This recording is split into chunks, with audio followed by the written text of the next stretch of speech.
Not the event itself. Not the email. Not the silence. Not the delay. The performance around it. The invisible courtroom in your head. The social mask you think you have to protect. The private fear that one wrong move will make you smaller in a world that rewards appearances more than peace. And that is exactly why overthinking is so brutal in modern life. It is not just fear anymore. It is fear mixed with image, status, comparison, memory, and the pressure to look fine while your mind is collapsing behind your face. So in this video, we are going deeper than generic advice. We are going to break down 7 Stoic habits that can help you stop overthinking, calm anxiety at the root, and recover authority over your own inner world.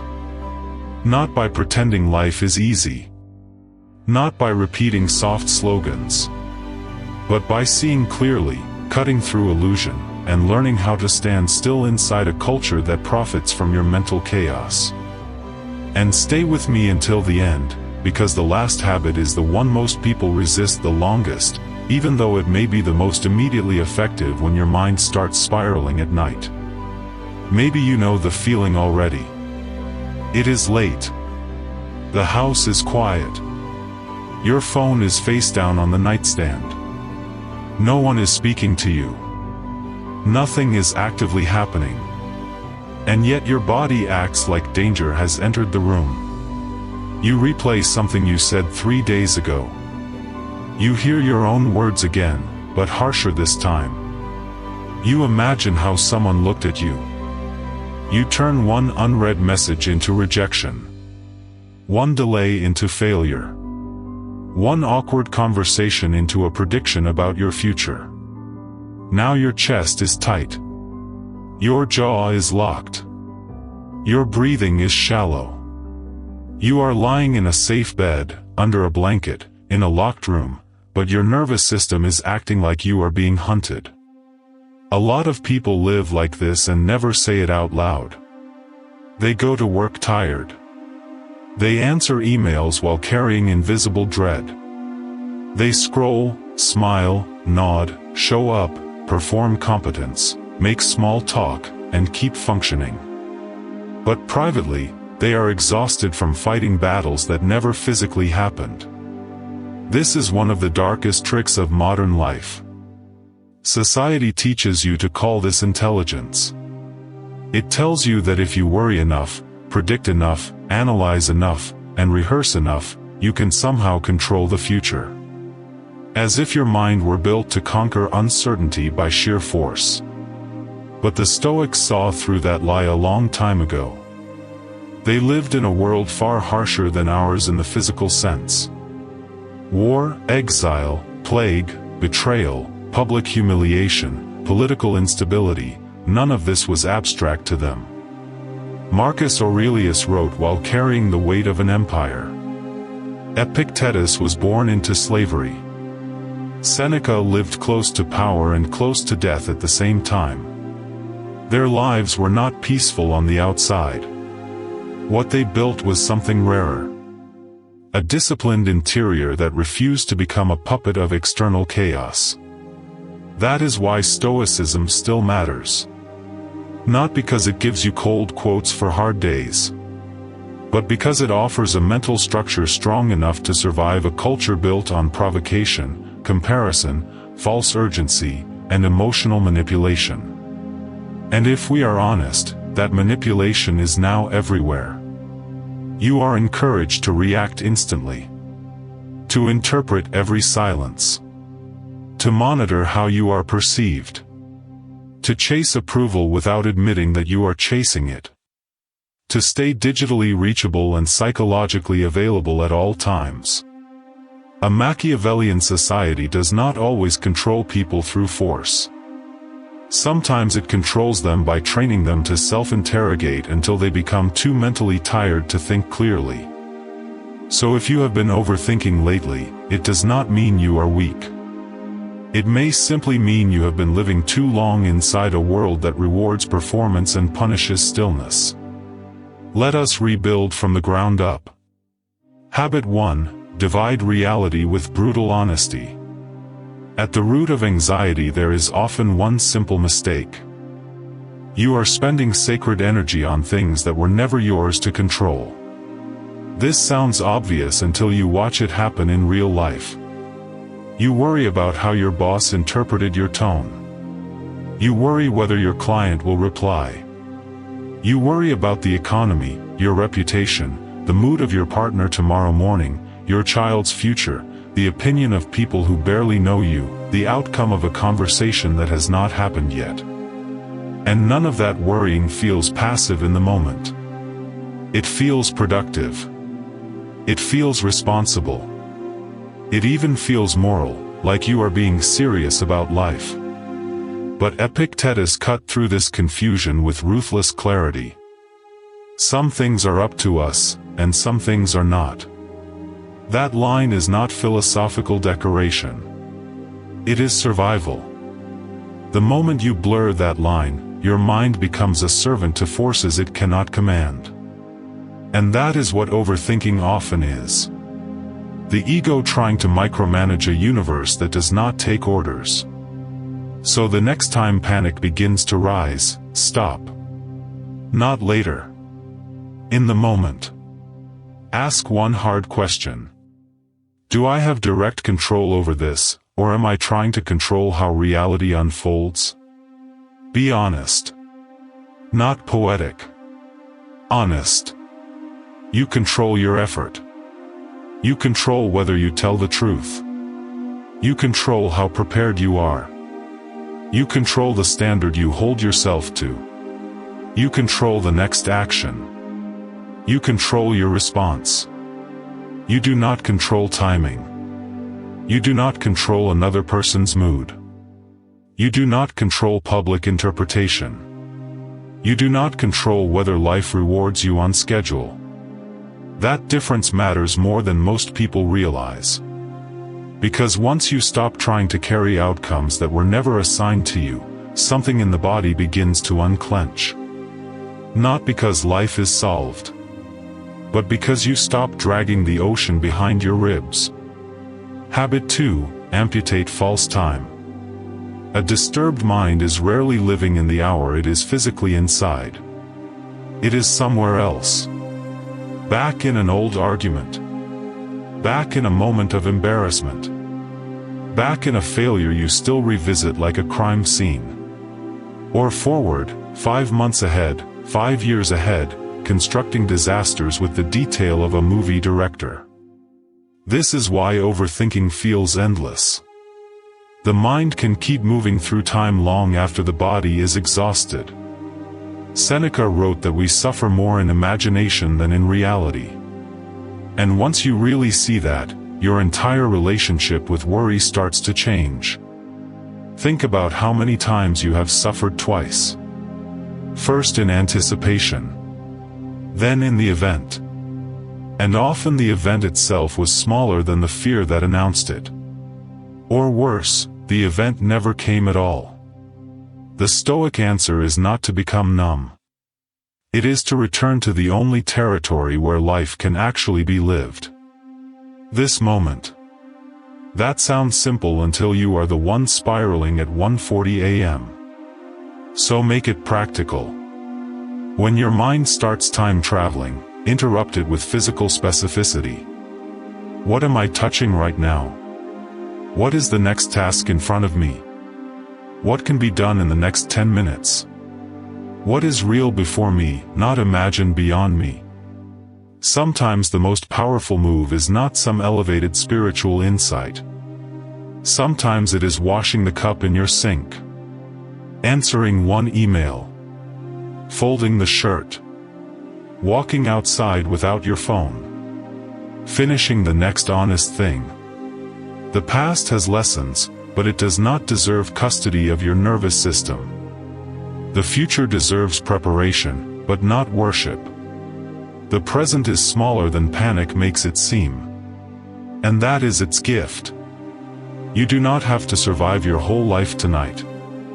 You only have to stand inside this minute without abandoning yourself. Habit 3, strip the story from the fact. A lot of anxiety is not created by events. It is created by interpretation moving too fast.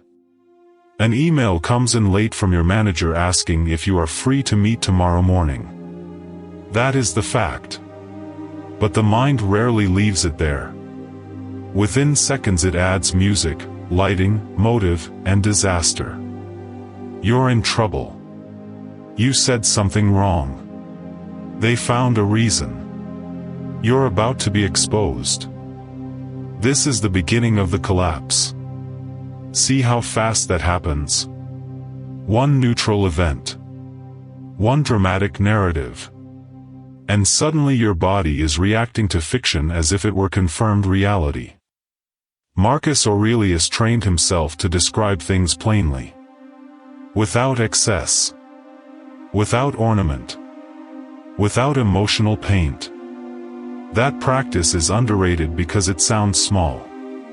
But it is a form of psychological power. Try it the next time you are triggered. Write down what happened as if you were a witness with no personal agenda. Not, my boss is disappointed in me and my career is falling apart. But, my boss requested a meeting for tomorrow morning. Not, she ignored me because I do not matter. But, she has not replied in 6 hours. Not, everyone can see that I am failing. But, 2 people disagreed with my idea in a meeting. This is not denial. It is precision. And precision calms the nervous system because it removes the poison of exaggeration. A manipulative society survives by pushing people to confuse perception with truth. Stoic discipline asks you to reverse that process. See first. Interpret later. And even then, interpret carefully. When you remove adjectives from the event, you often discover that reality is still difficult, but manageable. What crushes people is not always the fact. It is the theatrical script they wrote around the fact while no one was watching. Habit 4. Rehearse the worst until it loses its throne. Modern culture tells you to stay positive. Do not think negatively. Do not imagine bad outcomes. Keep your energy high. Protect your vibe. But hidden fear does not disappear. It becomes shapeless, and shapeless fear is often the most exhausting kind. The Stoics practiced something stronger than optimism. They practiced deliberate confrontation. Premeditatio malorum. Premeditation of adversity. Not because they were pessimists.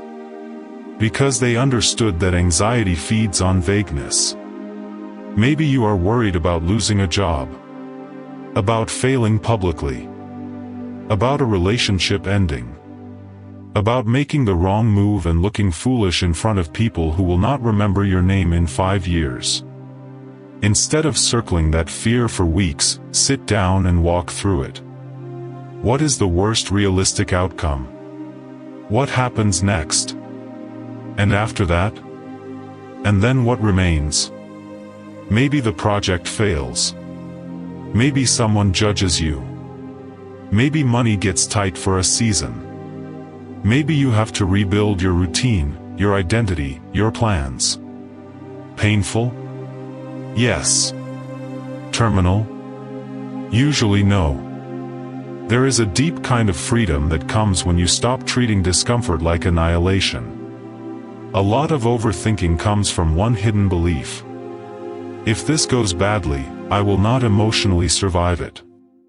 But when you calmly walk yourself through the feared outcome, you often find something surprising. You are still there. Not untouched. But still there. Still breathing. Still capable. Still able to begin again. And that is often enough to starve panic. Because once the worst has a face, it usually has limits. It stops feeling like a cosmic curse and starts feeling like a hard human season. The shadow shrinks. The monster becomes measurable. Habit 5. Starve the hunger for approval. This one cuts deep because many people do not want to admit how much of their anxiety is social. Not survival. Not hunger. Not physical danger. Image. How did that sound? Did I look weak? Did they lose respect for me? Was that post ignored? Did I say too much? Did I say too little? Do they think I am behind? Do they think I am foolish? Do they think I belong in the room? A shocking amount of modern suffering is produced by an imaginary audience. Marcus Aurelius noticed the tragedy in this. We say we value our own judgment, but we surrender our peace to people whose inner lives are often just as unstable as ours. And still we chase applause. Not always public applause. Sometimes subtler forms. A text back. A look of approval. A sign that we are still admired, still wanted, still significant. But here is the darker truth. The more desperately you need approval, the easier you are to control. This is where Stoicism and a hard reading of social reality almost touch hands. A false society can exploit vanity better than it can exploit reason. If your self-worth depends on being well received, then every silence can be used against you. So what is the antidote? Build a private standard. Not a brand. Not an image. A standard. Did I act with integrity? Did I stay truthful? Did I remain disciplined under pressure? Did I speak from conviction instead of performance? Did I betray myself to be liked? That is where peace begins. Not in being approved of. In being internally aligned. And yes, this may cost you certain forms of social comfort. People may misunderstand your quiet. They may project onto your restraint. They may call grounded people cold simply because they cannot manipulate them. Let them. A mind that no longer begs to be validated becomes much harder to destabilize. Habit 6. Practice strategic non-action. When anxiety rises, urgency rises with it. You feel the need to do something immediately. Send the second text. Clarify the misunderstanding. Fix the tone. Defend yourself. Control the perception. Make a decision now. Move something. Say something. Force something. It feels like action. But often it is panic wearing work clothes. The Stoics understood a truth that powerful people in every era eventually learn. Not every moment demands movement. Sometimes the highest form of strength is restraint. When water is muddy, stirring it harder does not make it clear. It makes it worse. And many people destroy relationships, reputations, decisions, and opportunities because they cannot tolerate the discomfort of waiting for clarity. Think of how much damage has been done by tired late-night texting. By emotional emails sent too fast. By decisions made from wounded pride. By confessions offered just to relieve inner pressure. By forcing an answer because silence felt unbearable. Strategic non-action is not laziness. It is disciplined delay. It is the refusal to let agitation make choices for you. When your mind is flooded, step back from the board. Do not assume every thought deserves expression. Do not assume every emotion deserves action. Do not assume urgency is truth. Sit. Walk. Sleep on it. Breathe long enough for the inner dust to settle. A calmer mind often reveals that the thing you wanted to do immediately was never wisdom. It was self-soothing disguised as control. Habit 7. Transmute mental noise into physical execution. Overthinking is energy with nowhere to land. The body is still. The thoughts are sprinting. The mismatch becomes unbearable. This is why some people think themselves into paralysis. Nothing in the external world is moving, but internally they are running lap after lap inside a locked room. The Stoics were not merely thinkers. They were practitioners of discipline, duty, endurance, and embodied effort. They understood something modern people often forget. The mind does not float above the body as if they were strangers. So when anxiety turns abstract and sticky, one of the fastest ways to interrupt it is through decisive physical action. Not symbolic action. Real action. Walk hard. Lift. Clean the room. Take the cold shower. Do the push-ups. Carry the groceries.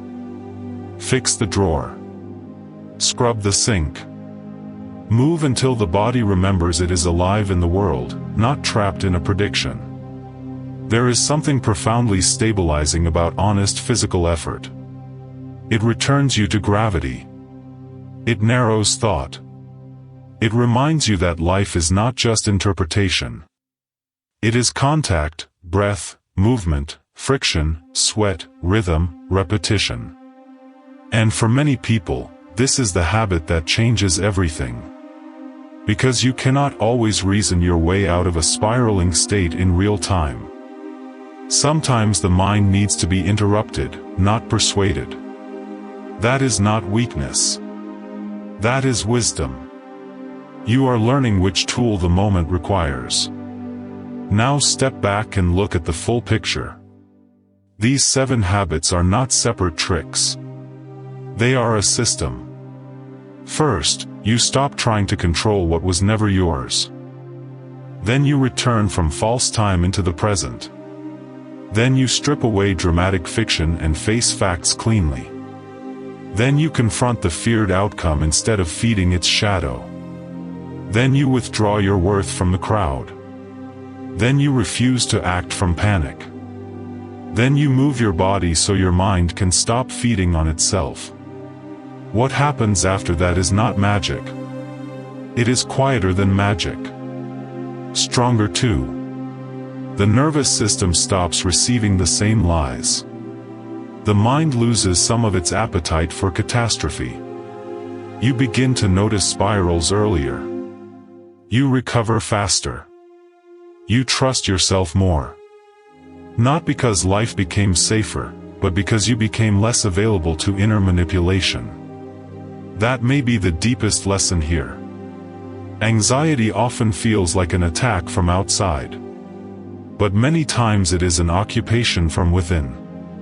A fearful voice taking over territory that should belong to judgment, discipline, and truth. The Stoics never promised a painless life. They promised something more useful. That no matter what happens around you, there is a way to remain in conversation with your own mind without becoming its prisoner.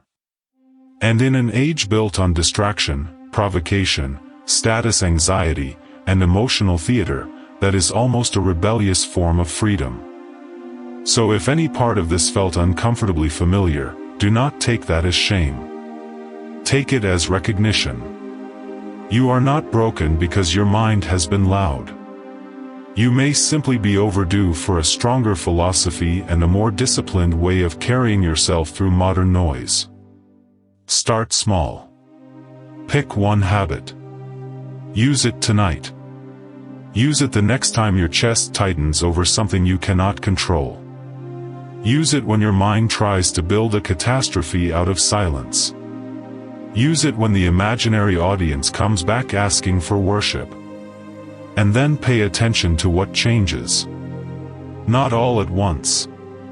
But enough to prove that your mind can be trained. Enough to remind you that peace is not passivity. It is power without frenzy. Clarity without performance. Strength without noise. If this video helped you, let me know in the comments which of the 7 habits hit you the hardest. And tell me honestly. When you overthink, is it usually about the past, the future, or the fear of being judged? If you want more videos that turn Stoic philosophy into something usable in the real world, not just quotes, but mental tools for modern pressure, subscribe to Stoic Craft and stay with us. And remember this the next time your thoughts start building a prison around you. Not every thought deserves your loyalty. Not every fear deserves a throne. Not every noise inside you is the truth. Stay grounded. Stay disciplined. Guard your inner citadel.